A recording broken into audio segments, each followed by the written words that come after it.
Damai sejahtera Allah yang melampaui segala akal, itulah kiranya yang menguasai hati dan pikiran dalam Kristus Yesus Tuhan kita. Amin. Shalom.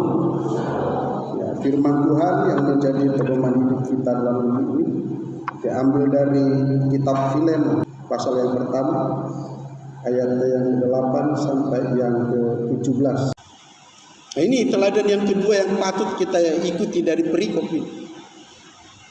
Filemon yang kaya raya, tapi dia jemaat yang rendah hati. Paulus menginsafkan Filemon, belum seberapa yang dicuri si Onesimus itu kawan, dibanding dengan keselamatan jiwamu. Bahkan hartamu seluruhnya, sekalipun kau konglomerat yang hebat, tidak sanggup membeli keselamatanmu. Setidaknya kalau aku tidak sanggup membayar secara materi hutang Onesimus, ingatlah engkau berhutang keselamatan kepadaku. Jadi saudara yang dikasihi oleh Tuhan, Paulus ini tidak tampil sebagai rohaniawan atau pendeta yang menggerogoti jemaatnya untuk memperkaya diri sendiri. Paulus ini tidak mau didikte oleh orang kaya. Pun demikian Paulus ini tidak mentang-mentang karena dia bos secara spiritual suka-sukanya memerintah jemaat. Itu yang kita ambil dari sikap Paulus. Dia rela berkorban bagaimana supaya ada kedamaian, jangan ada konflik di antara jemaat. Kalau konflik antara Filemon yang kaya raya dengan hambanya bisa terselesaikan begitu rupa, berapalah konflik yang kita hadapi di gereja zaman sekarang ini. Antar jemaat lagi kita bilang ini seberapa kan? Apalagi sekarang ini nggak musim lagi zaman lagi seperti dulu perbudakan. Paling ada asisten rumah tangga, itu pun sudah jarang sekarang.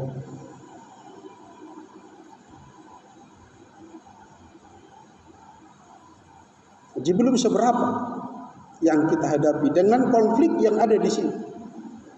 Nyawa terancam, hubungan emosi, dan ada yang dipertaruhkan bagaimana Filemon bisa menerima budaknya kembali. Syukur dia tidak ucap F. Kalau zaman dulu ada cap F pakai apa itu, bara api, cek ada F.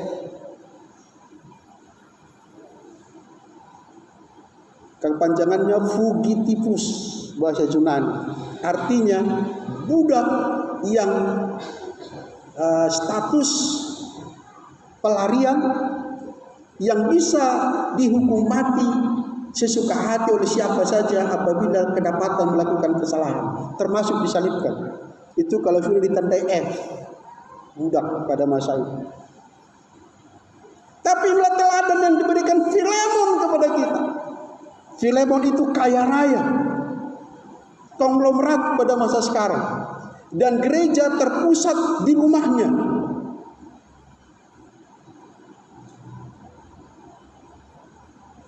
Rata-rata di zaman sekarang, kalau ada orang kaya di satu gereja, maaf ya, bukan di gereja itu si BG-BG umaniano, kono memangatur. Kunci rumah aku kasih keliling gereja, kenapa rupanya? Karena pada waktu itu jemaat masih di rumah-rumah.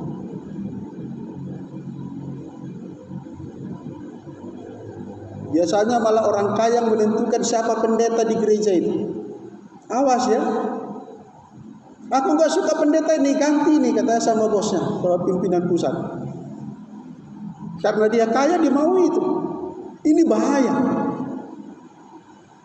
Filemon adalah contoh yang baik bagi dunia hari ini. Dia tuan, dia penguasa, dia konglomerat. Tapi hatinya untuk Tuhan. hukum yang berlaku pada zaman itu. Seorang tuan bisa melakukan apa saja kepada budaknya. Bayangkan kalau kita baca sejarah, gelas pecah saja, gelas pecah musuh kepada tuannya, mati. Bukan masalah harga gelasnya, harga gelas 10.000 nyawanya, bukan masalah ketidaktaatan menjalankan tugas. Nehemia dengan tegas menulis kepada kita bahwa juru minum raja tidak boleh berbuka murung, harus tersenyum bagaimanapun pahit hidupnya. Begitu keras. Dan kalau ada budak yang berani lari, kalau tidak mati dicap F, fugi, apa tadi, tipus, tawanan budak, di mana kedapatan melakukan kesalahan siapa saja, kapan saja boleh dibunuh, boleh dianiaya kalau sudah punya cap F itu. Tapi saudaraku diberkati oleh Tuhan, Filemon tidak melakukan itu kepada Onesimus.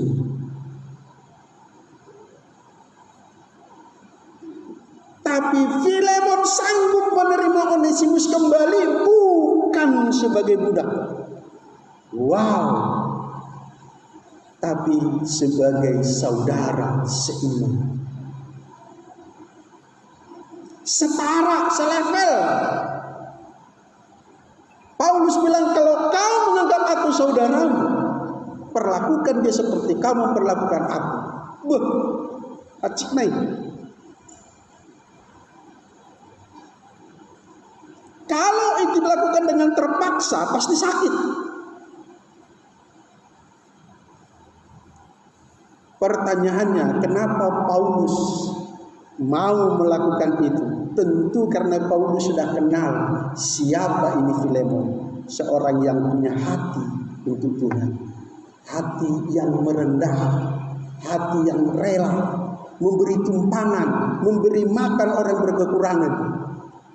Paulus kenal betul sekian lama jemaat berpusat di rumahnya dan tidak pernah ada keluhan dari Filemon. Maka Paulus berani mengirim kembali kepada Onesimus, terima dia. Dan hebatnya surat ini dibawa langsung oleh Onesimus sendiri. Saudara yang dikasihi Tuhan, siapapun saudara, kalau Tuhan memberkati engkau dengan kelimpahan materi, ingat itu karunia, itu titipan, itu kesempatan yang Tuhan berikan. Jangan memandang rendah orang yang berkekurangan. Jangan menganggap engkau menjadi tuan yang harus didengar. Lihatlah Filemon, dia sangat rendah hati.